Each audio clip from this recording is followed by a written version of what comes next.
안녕하세요, 여러분. 미국 보스턴 소재 이민 전문 로펌 LK 로그룹입니다. 그래서 저는 임국희 변호사님과 함께 이제 일하고 있는 뉴욕주 변호사 이유미라고 합니다.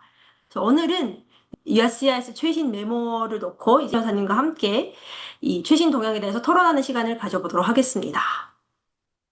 저희 이윤미 변호사님하고 같이 LK 로그룹에서 여러분 도와드리고 있는 임국희 변호사입니다. 저는 한국 또 미국 매사추세츠 뉴욕주 변호사 자격을 갖고 있습니다. 그러면은 오늘 굉장히 다들 놀라셨을 것 같고, 특히 이제 연휴를 앞두고 편한 일을 좀 가지시려던 찰나에 오늘 오후에 아주 폭탄이 하나가 떨어졌는데요. 이 메모랜덤이 무슨 이야기인지 좀 설명을 드리려고 합니다. 그러하기 앞서서 저희 보여드리는 내용은 이제 일반적인 정보를 제공하는 목적이지 법률 자문을 하는 것이 아니고 이제 본인이 구체적인 케이스에 대해서는 반드시 본인 변호사와 직접 상담하시는 것을 추천드립니다. 네, 맞습니다. 그리고 오늘 폴리시 멤버가 나왔기 때문에 앞으로 어떻게 진행될지는 반드시 그 추이를 이제 보셔야 된다는 말씀이고요. 폴리시 멤버가 나온 오늘 현재 상황에서 저희가 합리적으로 알 수 있는 내용에 대해서 이제 전달해 드린다는 점 꼭 참고하시기 바라겠습니다. 네, 감사합니다. 그럼 저희는 이제 본격적으로 이제 메모에 대해서 토론을 해볼 건데요. 그래서 오늘 이제 메모가 솔직히 말씀드리면은 이제 뭐 지난 수십 년 동안 이민 실무에 있어서 가장 뭐 임팩트가 있는 큰 변화 중에 하나가 아닐까 싶습니다. 그래서 아니나 다를까 발표가 끝나자마자 이제 컨설팅 문의가 많이 들어오고 있고, 따라서 그것에 이제 대응을 하고자 이렇게 영상을 찍게 되는데요. 왜 이제 충격적이냐라고 하면 일단은 범위가 굉장히 큽니다. 그래서 뭐 결혼 케이스나 뭐 가족 초청 케이스, 뭐 이민, 취업 이민 케이스, 거의 등 모든 뭐 거의 영주권이 모든 케이스에서 이제 광범하게 여파를 미칠 것으로 지금 예상을 하고 있고, 그래서 따라서 이제 사안이 굉장히 급박하다라고 저희도 판단을 하고 있습니다. 그래서 한마디로 말씀드리자면은 일단은 이 메모의 주요 내용은 이제 미국 안에서 저희가 또 구체적으로 말씀을 드리겠지만 신분 조정이라고 하는 AOS를 통해서 영주권, 즉 그린카드를 받는 것은 예외적이고 행정적인 베네핏을 주는 것일 뿐이다라는 것을 한 번 더 엄청 강조하는 그런 메모라고 이해를 하시면 될 것 같습니다.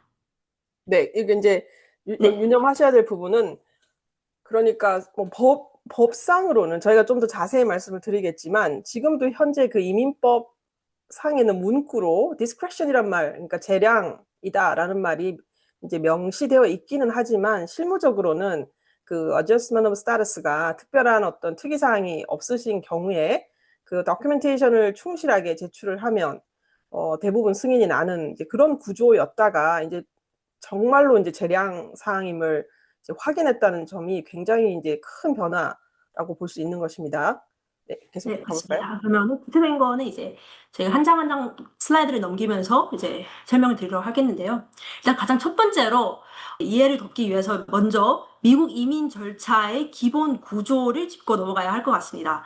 그래서 저희가 이거를 이제 스텝 1, 2 두 개로 나누어서 이제 보고 있는데요. 첫 번째로는 이제 영주권이 근거를 만드는 단계, 베이시스를 만드는 단계라고 생각을 하시면 될 것 같습니다. 여기서는 이제 다들 알고 계시는 뭐 NIW를 신청을 하시든 EB1A를 신청하시든 어떤 그런 영주권을 신청을 하는 단계라고 이해를 하시면 될 것 같고요. 그래서 만약에 2단계를 통과를 했다, 어프로브를 받았다 하면은 이제 스텝 2로 넘어가게 되는데, 스텝 2로 넘어가면은 아까 어프로가 된 그 자격을 이제 실제 영주권으로 전환을 하는 단계, 그린 카드라고 하는 그 실체를 받아보는 단계다라고 이해를 하시면 될 것 같습니다. 네, 두 번째 스텝 2에는 결국 두 가지 이제 로 나누어 이제 볼 수 있는데, 하나는 저희가 말하는 컨슐러 프로세싱이라고 해서 이제 미국 밖에서 미국 대사관이나 영사관을 통해서 이민 비자를 받는 방법이죠. 그래서 여기 담당 기관은 미국 국무부, Department of State라고 하는 데서 이제 주로 처리를 하고 있고, 이게 아니라 이 Adjustment of Status, 오늘의 주요 인물 AOS가 등장을 하게 됩니다. AOS라고 하면은 결국 미국 안에서 이제 출국을 하지 않고 미국 내에서 신분 조정을 하는 방식으로 영주권인 그린카드를 받는 그런 절차다라고 이해를 하시면 될 것 같은데, 여기서 이제 담당 기관은 더 이상 이제 국무부가 아니라 USCIS라고 하는 미국의 이민국에서 이제 주로 신청을 처리하게 됩니다. 그럼 한 그래서 가지만 제가 덧붙이면, 네네. adjustment of status가 상대적으로 좀 유리한 과정이라고들 이제 얘기를 많이 합니다. 왜냐하면 그 절차의 처리가 조금 더 이제 빠른 측면이 있고요. 그 다음에 본국으로 돌아가지 않고 미국의 합법적으로 입국하여서 체류하고 일하고 있는 분들에게는 도 확보가 되고 또 일을 할 수 있는 권리도 같이 이제 나오기 때문에 굉장히 유리한 조건인데 이제 오늘 나온 폴리시 메모가 바로 이 adjustment of status라는 것이 지금처럼 일반적으로 활용할 수 있는 제도가 아닌 것으로 만들어서 가능한 한 범위를 굉장히 축소시키고 있다라는 점에서 지금 다들 걱정하시고 있는 이제 그런 거라고 할 수 있겠죠. 그래서 그 내용을 조금 더 구체적으로 넘어가 볼 건데요. 이제 엄청 컨퓨징하고 많은 분들이 헷갈려하는 용어가 하나 있습니다. 바로 change of status가 무엇이냐, 그리고 저희가 지금 말하고 있는 adjustment of status는 또 무엇이냐, 이 부분에 대해서 조금 더 짚고 넘어가 보자면은, 일단 change of status는 이제 쉽게 말하면은 비이민 신분에서 다른 비이민 신분으로 이제 바꾸는 그 절차를 말합니다. 뭐 예를 들어서 내가 지금 F1 학생 비자에 OPT를 갖고 있다. 그런데 로터리를 통해서 이제 혼직 비자로 넘어간다 하면은 이거는 결국 비이민 신분에서 다른 비이민 신분으로 넘어가는 단계이기 때문에 이것은 이러한 이제 절차들은 change of status에 속하는 거고요. 저희가 오늘 말하게 될 adjustment of status는 이제 비이민 신분이었다가 이제는 이제 adjustment of status를 통해서 그린 카드를 받게 되는 그 절차를 한정해서 이제 adjustment of status라고 이제 부르고 있습니다. 그래서 저희가 오늘 이제 다루게 될 메모도 이제 결국 두 번째 adjustment of status에 한정되는 메모라고 이해를 하시면 좋을 것 같습니다. 네, 그래서 F 비자 OPT에서 이제 곧 H1B를 받으려고 하는데 이것도 오늘 메모 때문에 영향을 받는 것이냐, 할 수 없는 것이냐, 그런 걱정을 하시는 분들도 계시거든요. 근데 그런 분들은 적어도 오늘 그 폴리시 메모의 대상에는 포함되지 않는 것으로 저희가 이해하고 있습니다. 지금 문헌상으로 오로지 adjustment of status에 대해서 얘기를 하고 있으니까요. 신분이 바뀌는 모든 것이 해당된다고 생각하시면 안 되고, 그죠? 영주권으로 지금 가려고 하느냐, 이제 그거다. 현재 어떤 temporary 비자에서 그 점을 먼저 이해를 하셔야 혼동이 없을 것 같습니다. 네, 맞습니다.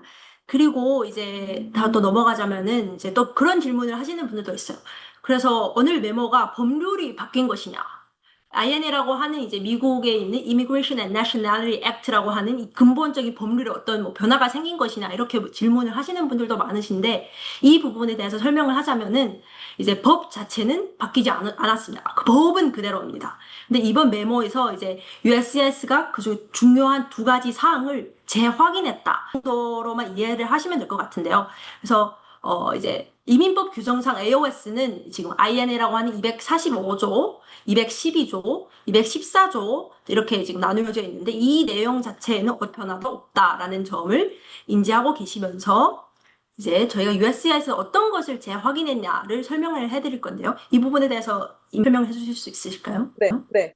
그래서 네. 앞에 이제 법이 바뀐 거냐, 그 부분이 이제 중요한 이유는 또 많은 변호사님들이 이제 수를 하겠다, USCIS를 그런 얘기 굉장히 많이 하고 계시고, 이제 항상 이민국에서 어떤 이제 제도라든지 정책의 변경 같은 것들을 발표를 하면 이제 소송전이 그 다음에 따라옵니다. 많은 변호사님들이 거기에 대해서 이제 챌린지를 하시죠. 이제 그렇지만 이번 경우는 법이 바뀐 것이 아니고 오로지 그런 세부적인 시행 규칙 의 성격 아니면 어떤 권고 사항, 이민국 심사관들이 봐야 할 그런 지침 같은 것들이 바뀐 성격이고, 또한 이 adjustment status의 법적인 성질이 이게 discretionary 하다라고 하는 거는 이미 많은 판례에서 확인이 된 사항입니다. 그래서 소송이 많이 이제 제기된다 하더라도 실질적으로 그 소송을 통해서 이번 조치가 이제 크게 바뀔 것인가에 대해서는 조금 이제 의문스럽다. 아마도 지금 현재 오늘 발표된 어떤 규칙대로 집행이 될 가능성이 매우 높다라고 이제 보여진다라는 말씀을 이제 드리는 것입니다. 그래서 지금 이제 이민국에서 이번 정책 메모를 통해서 이제 밝힌 바는 첫 번째로 이제 consular processing, 이 대사관, 그러니까 자기의 본국의 소재하고 있는 이제 미국 대사관을 통해서 이민 비자를 받아서 미국에 들어오는 이 절차, 이것이 디폴트다라는 것을 다시 한번 확인했습니다. 그래서 그 대사관이 존재하고 그 컨슐러 프로세싱이 가능한 국가의 출신 어떤 이민 신청자라면 AOS를 하지 말고 대사관 절차를 통하는 것이 원칙이다라는 걸 한 번 더 확인했습니다. 지금까지는 그렇지 않았거든요. 그냥 미국에 있어서 미국에 합법적으로 체류하고 있는 분들은 adjustment status를 뭐 특별히 안 할 이유가 없었고 다들 그런 식으로 이제 접수를 했던 건데 이제 원칙과 예외를 명확하게 구별했다는 것이 이제 큰 어떤 이제 차이점인 것입니다. 그래서 AOS는 예외적으로만 가능하다. 그냥 할 수 있는 것이 아니라 하나의 어떤 늘 주어진 옵션이 아니라 이제는 예외적으로만 승인해주겠다라는 점을 밝혔기 때문에 이제 많은 분들이 이제 본국으로 돌아가서 대사관 절차를 거쳐서 이민 비자를 받아서 미국에 오셔야 되는 상황이 이제 앞으로 벌어질 것 같다라는 것을 이제 이번 조치가 크게 이제 바꾸어 놓은 것이죠. 그게 이제 큰 부분이고요. 그 다음에 두 번째 같은 경우는 이 adjustment status의 이 승인이라고 하는 것이 그냥 서류 잘 갖추어서 내고 신상에 특별한 문제가 없으면 거의 승인이 나는 거였죠. 그래서 NIW를 하시는 많은 분들도 140이 승인이 나면 거의 영주권에 다가갔다. 그 다음은 just a matter of time, 그죠? 시간이 해결해 줄 문제다. 보통은 영주권 승인이 나니까요. 이제 그렇게 이렇게 기대를 하고 앞날을 조금 이렇게 플랜을 할 수 있었다면 이제 이 adjustment status의 approval 자체가 이제 discretionary 하다는 거, 재량 판단 사항이다라는 것을 이번에 이제 명확히 밝힘으로써 이제 그런 어떤 기대 수준을 좀 바꾸셔야 한다는 것이죠. AOS가 들어갔으면 이제 영주권 거의 다 왔다가 아니라 될지 안 될지 모른다는 거죠.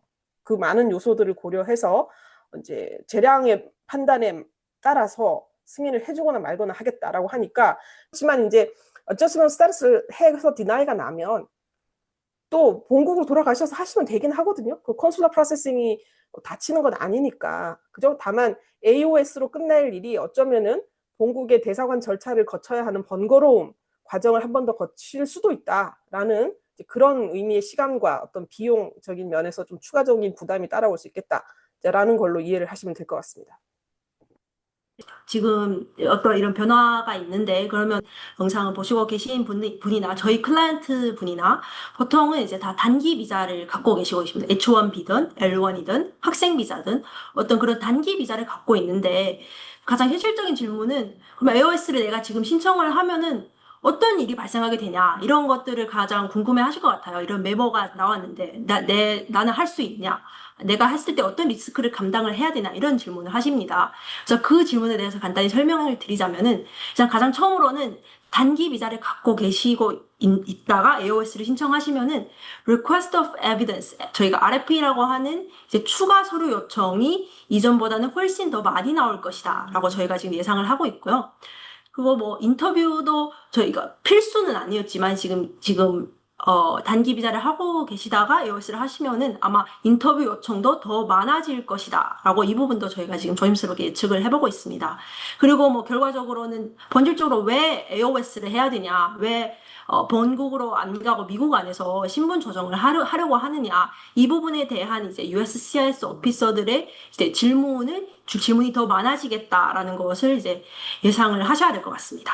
네, 특히 이제 in-person 인터뷰는 그 marriage based 있죠. 결혼, 혼인 후이란 거 같은 네. 경우에 더더욱이나 이제 거의 이제 살아나고 있죠. 모든 인터뷰 요청 실제로 와서 이제 들어보겠다. 그리고 그 본국으로 가서 할 수 있는데 왜 굳이 AOS는 미국에서 반드시 해야 되느냐라고 하는 그런 이제 질문이 있을 수 있다는 거죠. 그래서 밑에도 적어 놓은 것처럼 그 adjustment status를 해야 될 이유들을 어느 정도 도큐멘테이션을 통해서 어떤 정리를 해놓고 그걸 이민국에 설명하는 그 절차가 지금은 별 필요가 없었죠. 그냥 하면 되는 것이었는데 이제는 해야 하는 상황적인 어떤 이유들을 설명해야 되는 일들이 앞으로 필요할 것 같습니다. 네, 맞습니다. 그래서 이제 기존에는 스무스하게 진행되던 과정들이 이제 더 법률적인 요건을 따져보고 더 디테일하게 준비를 해야 된다. 이 부분에 대해서 이제 설명을 하고 있습니다. 그리고 다음으로는 아까 말씀드린 것처럼 이제 이민 비자가 있겠지만 그 비이민 비자들 중에서도 굳이 따져보자면 이제 RFE나 디나이가 나올 하이 리스크 그룹이 있고 또 상대적으로 그 리스크가 적은 그룹도 있다고 저희는 보고 있습니다. 그래서 하이 리스크 그룹은 어떤 분들이 있는지, 그리고 조금 더 상대적으로 적은 리스크를 갖고 있는 분들은 어떤 분들이 있는지 저희가 한번 나누어서 설명을 해볼 건데요. 일단은 하이 리스크는 일단은 가장 첫째로 이제 단기 비자로 입국을 하시고 비자 목적이 그냥 단순 단기 체류였던 그런 분들입니다. 뭐 예컨대 B1 비자, B2 비자, 뭐 상용 관광 비자로 들어오셨다가 미국에서 AOS를 신청하신다. 이 경우는 굉장히 지금 RFE나 디나이가 나올 리스크가 높다고 판단을 하고 있고요. 두 번째로는 뭐 temporary parole status라고 해서 이제 임시적인 인도주의 차원에서 이제 임시국이 허가되었지만 미국 내에서 이제 뭐 영주권으로 전환을 하려고 한다. 이 내용도 굉장히 지금 리스크가 높은 프로파일로 지금 보고 있습니다. 그리고 세 번째가 조금 더 이제 현실적으로 많은 분들이 진행을 하시고 있는 상황이기도 한데요. 바로 이제 내가 지금 갖고 있는 체류 기간이 이제 곧 끝나니까 어떻게든 신분을 유지하고 미국에서 안 나가기 위해서 AOS를 먼저 신청을 해야겠다. 이런 뭐 단순 목적을 갖고 이제 AOS를 신청을 하게 되는 거죠. 그래서 USCIS는 결국 이제 나의 현재 스테이터스가 이제 만료가 되니까, 러닝 아웃이 되니까 AOS를 신청하는 것이 아니냐라는 부분에 대해서 더 적극적으로 들여다볼 것으로 이제 저희가 판단을 하고 있습니다. 네, 그래서 이전 비자 또는 현재 비자의 체류 기간이 이제 얼마 안 남았다라고 하고, 그 다음에 adjustment status 신청이 들어갔다. 이제 이게 지금까지는 AOS를 통해서 체류 기간을 연장하는 것이 하나의 어떤 좋은 옵션이라고까지 저희가 이제 받아들였던 상황인데, 이제는 그 AOS의 목적이 지금 현재 비자가 끝나가기 때문에 체류 연장의 목적인 것이 너무나 이제 명백하다고 보이는 걸로 이민국에서 판단을 했을 경우 이게 이제 하나의 레드 플래그가 된다는 거죠. 그러니까 이런 상황이라고 해서 디나이가 난다는 얘기가 아니라 이게 하나의 레드 플래그다. 특히 AOS하고 연결해서 이런 부분들은 조금 이제 알고 계셔야 될 것 같습니다. 이거 현실적으로 AOS를 많이 활용을 그동안 이제 해왔었는데 전략적으로 이 부분이 다음 신분을 미리 대비를 해야 되는 것이고, 그리고 현재 신분이 끝나기 전에 적극적으로 AOS를 하든지 해야지 기간이 얼마 안 남은 때까지 임박하게 기다렸다가 막판에 이제 어저스먼트 스테이터스가 들어갔을 때 이민국에서는 그 날짜를 주의 깊게 들여다볼 것이다 라는 말씀입니다. 그러면 이와 반대로 상대적으로 뭐 다 똑같은 단기 비자를 갖고 있지만 상대적으로 더 낮은 리스크, 디나가 낮은 리스크를 갖고 있는 분들 어떤 분이냐 하면은 일단은 현재 갖고 있는 그 비자 자체가 dual intent, 이중 의도가 허용되는 비자를 소지하고 있는 사람들입니다. 그래서 뭐 대표적으로는 저희가 알고 있는 H1B 같은 경우, 또는 L1 같이 이제 주재원 비자라고도 하죠. 이런 H1B나 L1 비자를 갖고 있는 사람들은 결국 이제 이 비자 자체가 영주권 의도를 가져도 된다라고 인정한 카테고리이기 때문에 뭐 이 상황에서 AOS를 신청하는 것 자체는 뭐 모순되거나 그런 레드 플래그라고 생각을 안 하는 것 같습니다. 근데 대신에 이것도 또 뭐 자동으로 내가 H1B를 갖고 있고 내가 L1을 갖고 있다고 해서 485가 바로 승인된다는 게 아니라 대신에 이제 부정적인 요소로는 안 볼 것이다. 이 정도로 이해를 하는 게 좋을 것 같습니다. 네, 맞습니다. 그래서 이제 앞에하고 조금 연결을 시켜보면 어찌됐든 기존에 있는 이 비자, 템포러리 비자의 스타터스를 적극적으로 유지하시는 게 필요합니다. 그래서 L 비자가 됐던 H 비자가 됐던 또 다른 비자가 됐던 그 비자를 이제 485 들어갔으니까 메인테넌스를 안 하는 분들도 계시거든요. 이제 뭐 485로 계속 있으면 되니까. 근데 이제 그렇게 하시면은 위험성이 커지는 거죠, 리스크가. 그래서 현재 기존의 비자 스테이터스는 계속 유지, 메인테인을 하시고, 그 다음에 이제 485가 백업으로 들어가 있어야 그 신분이 없어지면서 이렇게 그 이민 법원으로 notice to appear를 받게 되는 일이 이제 줄어들 수 있다는 것이겠죠. 그래서 굉장히 중요한 전략적 변화가 여기서 필요한 것 같습니다. 그리고 이제 다음 순서는 이제 어완에 관련돼서 이제 변호사님이 또 말씀을 해주실 건데, 어완 같은 경우는 조금 애매모호한 지역의 그거도 이해할 수 있어가지고 이 부분은 임 변호사님께서 한번 디테일하게 설명을 해주시면 좋겠습니다. 네. 그러니까 5원은 법상으로 dual intent라고 확인된 비자는 아닙니다. 왜냐하면 앞에 L1이라든지 H1B, 뭐 이런 것들은 법률에 dual intent라는 것이 명시가 되어 있어요. 근데 5원 비자는 법률적으로는 명시되어 있지 않지만 오퍼레이션에서 실질적으로 실무에서 이것은 마치 듀얼 인텐트인 것처럼 해석이 지금 되고 있거든요. 그래서 5원 비자를 갖고 계신 분이 영주권을 신청을 한다고 해서 그게 이민법과 충돌되지는 않는다라는 취지로 그런 각종 그 규정들이 존재합니다. 그래서 사실상의 듀얼 인텐트로 보고는 있습니다. 근데 이게 지금 오늘 나온 폴리시 메모 하에서도 아마도 앞에 있는 두 비자와 마찬가지로 듀얼 인텐트로 받아들여질 것 같다고 많은 변호사님들이 예상은 하고 있는데요. 실제로 그럴지는 이제 두고 봐야 될 약간의 그 그레이한 부분이 있습니다. 그래서 이제 아마도 괜찮을 거다. 괜찮다는 얘기는 적어도 dual intent로 이렇게 클래시파이가 될 가능성이 크지만 조금 더 지켜봐야 된다, 상황은. 그래야만 이제 실질적으로 O1 비자를 가지신 분이 adjustment status가 잘 되는지를 확인을 하면 그제서야 O1도 어떤 조금 lowest risk group이라고 우리가 좀 확인할 수 있을 것 같습니다. 네, 알겠습니다. 설명 감사합니다. 이제 다음 순서로는 이제 새로운 메모가 이제 발표가 되고, 이제 오늘도 저희가 클라이언트로부터 전화를 많이 받고, 이제 청원님들이 가장 궁금해할 것 같은 가장 현실적인 그런 문제들에 대해서 이제 Q&A 형식으로 한번 이제 변호사님과 논의를 해보도록 할 건데요. 이제 가장 처음으로 가장 중요한 거, 현재 펜딩된 케이스는 어떻게 되나요, 변호사님?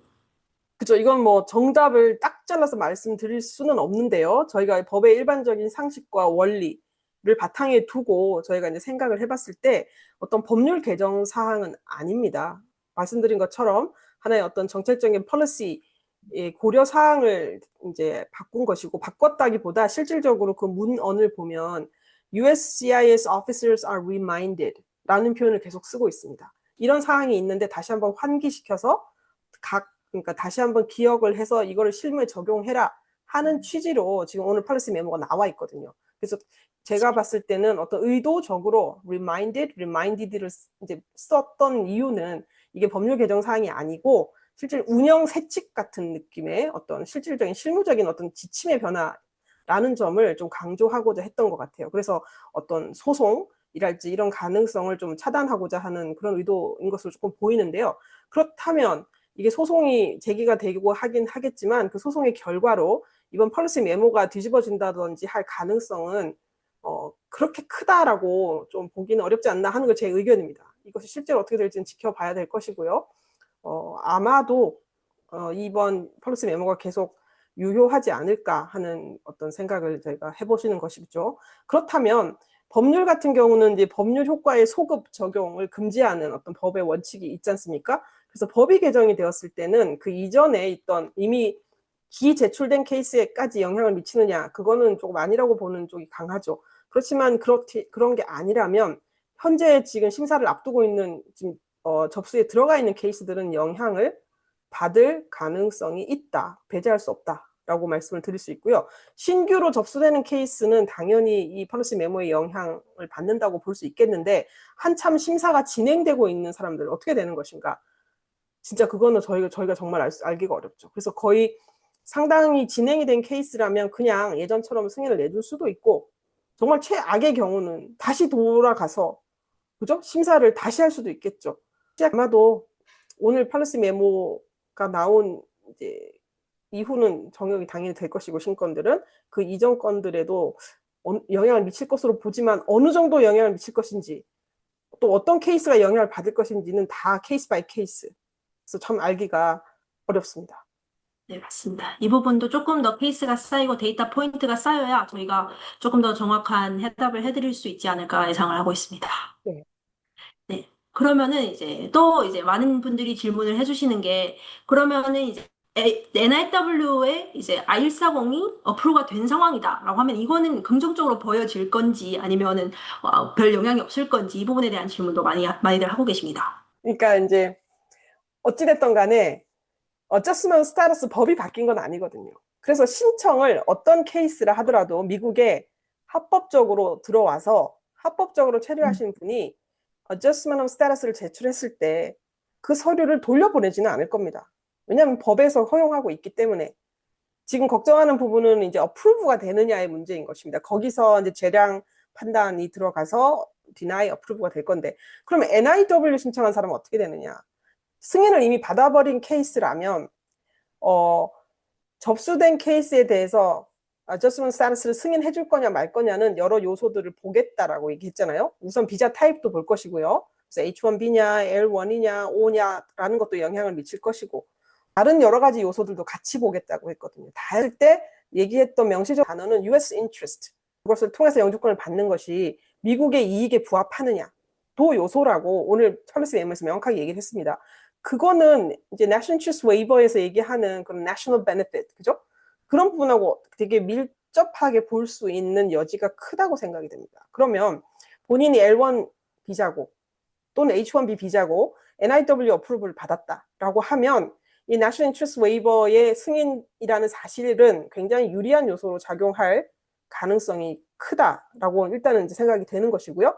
그렇지만 나는 L1도 아니고 그리고 H1B도 아닌데 나 F 비자인데 나 I-140 승인 받았는데 그 부분은 또 되게 그레이한 부분이 돼버리는 거죠. F 비자에서 AOS를 신청했기 때문에 이건 안 된다라고 판단할 수도 있을 것이고 아니면 또 요소들을 보니까 NIW를 승인받았다라고 하면 US 인트러스트에 부합한다고 볼 수도 있겠고 또 그건 또 주장의 영역으로 넘어가겠죠. 이러면서 이제 AOS가 단순한 도큐멘테이션 워크가 아니라 어떤 주장에서 설득하는 어떤 변호사의 조력이 필요할 수 있는 그런 일로 이제 성질이 바뀌어 버리는 것입니다. 그거는 저희가 봐야 알 것 같습니다. 봐서 실질적으로 이제 그런 분들이 어저스먼트 스타터스가 받아들여지는 것인지 아니면 NIW 승인을 받았다 하더라도 대사관을 거쳐서 들어오라고 할 것인지 그거는 이제 앞으로를 좀 지켜봐야 될 부분이라고 생각은 되지만 National Interest Waiver 또는 그 EB1A Extraordinary 이 같은 분들도 상당히 이제 이민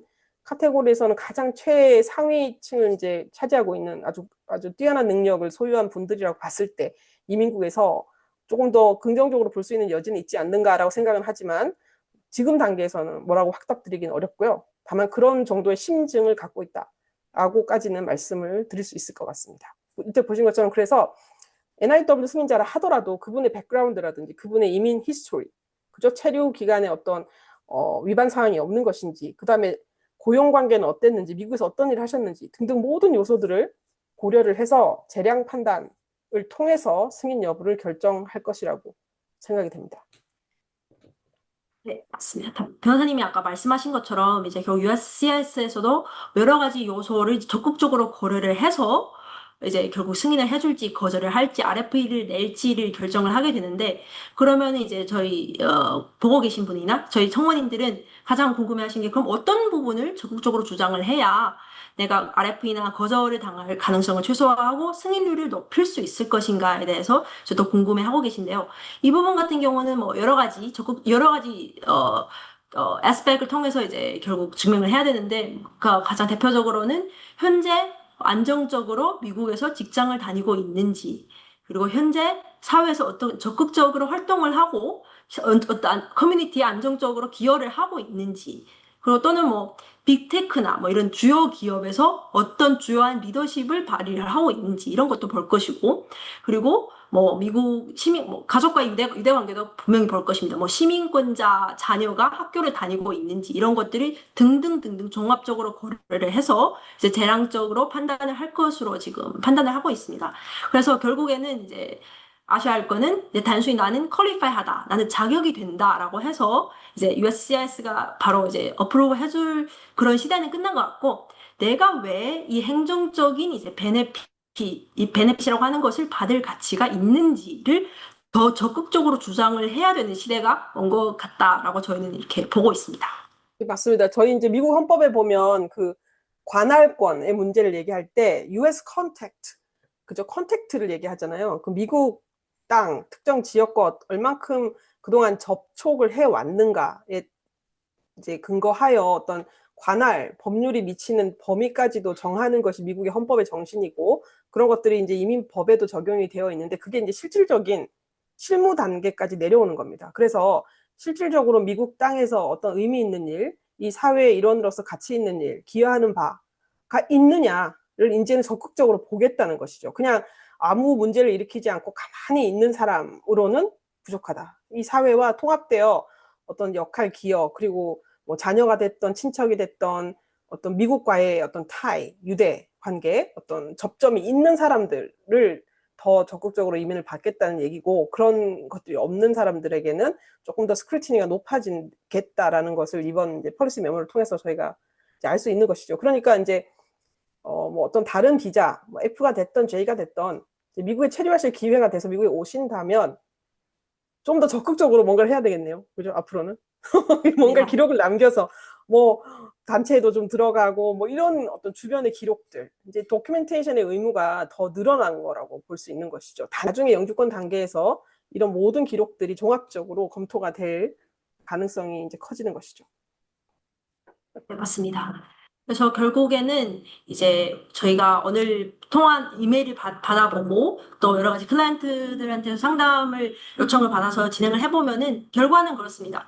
답은 이제 결국 신청하기 전에 본인이 변호사와 이제 상담을 하시는 것을 이제 강하게 추천을 드리고요. 혼자서 이거를 폼을 작성을 해서 제출을 하는 것만으로는 굉장히 부족하다. 조금 더 전문적인 리스크를 평가하는 그런 전문가들과의 이제 어시스턴스도 필요할 것이고, 그리고 또 나아가서 이제 어떻게 더 논리적으로 내가 갖고 있는 증거들 주장을 할 것인지 그런 것들에 대한 전문가의 도움도 필요할 것으로 저희는 판단을 하고 있습니다.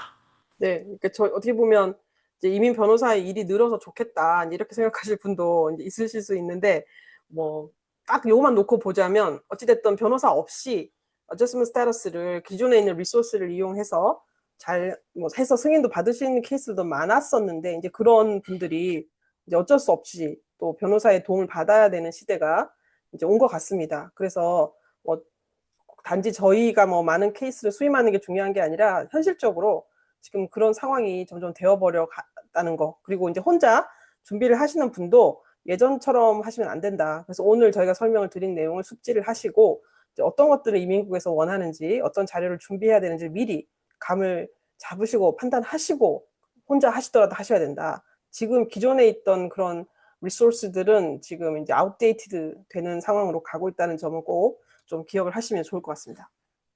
네, 감사합니다. 민 변호사님 마지막으로 뭐 어떤 실무적인 팁을 공유를 해주실 수 있으실까요? 네. 지금 다들 이제 불안해 하시잖아요. 불안, 내 건 어떻게 되나. 아휴, 그러게. 저희도 딱 얘기 드리면 좋지만, 저희도 항상 말씀드리는 게 저희도 뭐, 가장 기본적인 법적인 관점 이외에는 똑같은 상황이다. 저희도 지켜봐야 됩니다. 지켜봐야 되는 상황이니까, 이제, 잘 본인이 되게 하이리스크 그룹에 속한다고 하면, 변호사님하고 빨리 연락을 잡으셔서, 뭐 어떤 상황인지, AOS를 할지 말지 등등 생각하시고요. 그 다음에 이제 앞으로 고려를 하시는 분들도 이 점은 감안을 해서 본인의 이민 일정을 좀 생각을 하시면 좋겠죠. 불안하시겠지만 어찌됐든 인내심을 가지시고 침착하게, 그죠? 침착하게 항상 말씀드리는 거지만 침착하게 기다려보자. 지금은 모든 것이 둥둥둥 떠있는 유동적인 상태입니다. 이제 모든 것들이 가라앉고 상황이 안정이 됐을 때 그때 좀 확신을 가지고 말씀을 드릴 수 있겠죠. 지금은 인내심이 필요한 단계다. 차분하게 마음을 갖자. 이게 첫 번째 드리는 조언이고요. 두 번째는 이제 변호사가 어쩔 수 없이 필요하게 됐습니다. 지금 어저스먼트 스테이터스도 사실상. 그래서 이제 그런 회사에서 지금 펌 같은 걸 하시는 분도 있잖아요. 꼭 NIW가 아니더라도 그런 분들도 어저스먼트 스테이터스는 다 필요한 상황인데요. 이제 회사 어토니를 믿고 있자면 그 회사 어토니는 회사를 대변하는 사람이다 보니 보통 그 개별적인 petitioner들한테 접근이 잘 안 되죠. 그죠? 그런 경우라면 한번 본인의 어토니를 두는 것도 한번 고려를 해보셔야 되지 않을까 현실적으로 이제 그런 점 말씀을 드리고 싶고요. 그 다음에 세 번째는 이제 본인이 지금 아까 말씀드린 하이 리스크 그룹이냐 로우 리스크 그룹이냐 그럼 F 비자는 어떻게 되느냐 그 점은 진짜 딱 말씀을 못 드리겠네요. 그죠? H1B하고 L 비자는 이번 그 펄러시 메모에 명확하게 두얼 인텐트 비자에 대해서 얘기했기 때문에 저희도 어느 정도 말씀을 드릴 수 있는 것이고 그다음에 정말 안 될 것 같은 B1, B2라든지 이런 그룹들은 정말 하이에스트 리스크 그룹인 게 확실한데요. 그럼 F 비자는? 이라고 물어보시면 지금으로서는 저희가 뭐 감은 있지만 말씀드릴 수는 없다. 아무래도 F 비자는 목적이 명확한 비자라서 아마도 조금 어려워지지 않겠나라고 충분히 저희는 예상은 하고 있습니다. 그렇지만 그것도 이제 개별적인 케이스마다 그다음에 뭐 잡 오퍼를 받아서 계속 미국에 이제 어떤 안정적으로 일을 할 수 있는 상황인지 아니면 단지 F 비자만 있는 상황인지 등등 그 개인의 프로파일마다 아마 모든 요소들이 다를 겁니다. 그래서 그런 것들이 달리 평가가 될 것으로 보이기 때문에 F 비자를 갖고 계신 분들은 좀 앞으로 더 지켜봐야 되지 않겠나 그 생각이 좀 들고요. 그 다음에 이제 마지막으로 지금 현재 비자는 끝이 났고 지금 오로지 AOS가 신청이 돼 있는 분들 같은 경우에 이제 NIW가 잘 돼서 NIW가 안 되면 그냥 AOS는 끝나는 것이잖아요. 그리고 이제 지금 NIW 펜딩인데 AOS가 결정이 미리 날 것인가? 그것도 지금 어떻게 될지 모르겠어요. 그죠? 보통은 NIW 결과와 연동이 되는데 지금 상황에서는 어떻게 될지는 저희가 조금 더 지켜봐야 될 텐데요. 그렇게 지금 현재 커런트하게 어떤 비자 스테이터스가 없이 AOS만 있는 상황인데 만약에 디나이가 됐다. 라고 하면 그때는 이제 removal, 추방 절차로 들어가지 않습니까? 그때는 이제 이민 법원에 출두하여 본인의 사정에 대해서 한번 이렇게 소명하고 법원의 판단을 받아보는 절차가 남아 있거든요. 이제 그때 법원으로 나와라 하는 그 노티스가 그 notice to appear라고 하는 것이 옵니다. 그럼 그런 게 오면 반드시 변호사를 대동하셔서 가서 잘 어필을 하시고, 그죠? 반드시 미국에 있어야 되는 상황에 대해서 적극적으로 이제 해명이라기보다 주장을 하셔서 판사를 설득하는 것도 필요할 수 있습니다. 이게 지금 오늘 나온 팔러스 메모는 어쨌든 행정 메모입니다. 그래서 그 구속력이 이민국에만 미칩니다. USCIS. 행정부에서 나온 명령이기 때문에요. 그렇지만 법원은 사법부로서 다른 정부의 브랜치지 않습니까? 그래서 오늘 팔러스 메모가 법원 쪽에 직접 영향력을 미치지 않는 걸로 저희가 이해를 하고 있기 때문에 어쩌면 법원의 적극적인 어필 과정 같은 것들을 통해서 이 AOS를 승인받을 것도 어쩌면 앞으로의 어떤 전략이 될 수도 있습니다. 그런 것이 가능한 분이라면요. 지금 저희가 오늘 단계에서 어느 정도 말씀드릴 수 있는 부분은 일단은 이 정도인 것 같습니다. 이런 것들이 지금 메모에 들어있고 이런 부분들을 염두에 두시고 다만 확정적인 것이 아직 많지 않으므로 상황을 지켜보시고 거기에 맞춰서 좀 유연하게 대응을 전문가의 도움을 받아서 하시기를 이제 말씀드리는 것이 오늘 제일 중요한 부분이 될 것 같습니다. 네, 변호사님 조언 감사합니다. 그래서 오늘은 일단 이 정도로 이제 이번 USCIS 5월 21일자로 나온 최신 메모의 핵심 내용을 정리를 해드렸고요. 그래서 다시 강조해드리자면은 이제 법 자체가 바뀐 것은 아니다. 다만 이제 이 법이 적용되는 방식이 중에 일부가 재강조가 되었고, 이제 확인이 되었고, 이제 게임 룰이 크게 바뀔 것이다라는 것을 조심스럽게 이제 말씀을 드리는 정도고요. 그래서 본인 케이스에 진짜 우려가 되시는 분들이 계시다라고 하면은 이제 신뢰할 수 있는 본인 이민 변호사와 이제 상담을 하시고 이제 추후 과정을 진행하시는 것을 그렇게 추천드립니다. 네, 저희 로펌 마지막으로 소개를 드리면 저희는 보스턴 그 그레이터 보스턴 지역에 있는 로펌이고요. 저희 이유미 변호사님, 네. 두 변호사가 변호사 드리븐으로 NIW, EB1, O 비자 등등 그 탤런트 비자라고 하는 고학력자 비자를 전문으로 이쪽만 깊이 파고 있는 그런 전문 로펌이니까요. 도움이 필요하신 분들은 여기 나와 있는 홈페이지도 한번 체크하시고요. 그 다음에 케이스 이발리에이션 필요하신 분들은 이 이메일로 보내주시면 저희가 꼼꼼히 살펴봐서 말씀드리겠습니다. 네, 알겠습니다. 그래서 영상 오늘 시청해 주셔서 너무 감사하고요. 이제 다음 영상에서 또 만나 뵙도록 하겠습니다. 네.